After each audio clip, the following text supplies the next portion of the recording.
80 ও 90-এর দশকে যার মাতাল করা গায়কী আর উদ্দাম নাচের তালে বুঁদ হয়েছিলেন সারা দুনিয়ার শ্রোতা দর্শক, তিনি খ্যাতনামা মার্কিন পপ সঙ্গীত শিল্পী ম্যাডোনা। ৬৬ বছর বয়সী ম্যাডোনা দীর্ঘদিন পর ফের চমক নিয়ে আসছেন।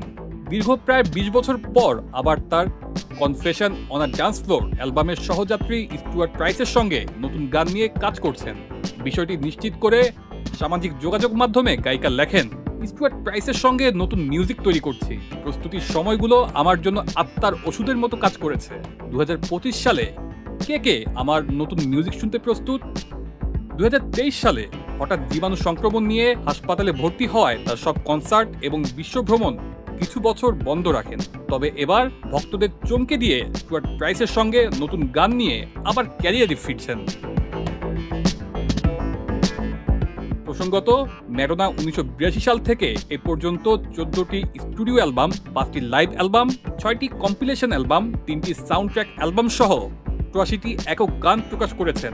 এছাড়াও তিনি ১১টি সফল box office hit concert tour করেছেন। ২০০৫ সালে তার সবচেয়ে সফল একক গান হ্যাং আপ প্রকাশ হয়। গানটি ৪১টি দেশের টপ চার্টে ১ নম্বর অবস্থানে জায়গা করে বিশ্ব রেকর্ড অর্জন করেছিল।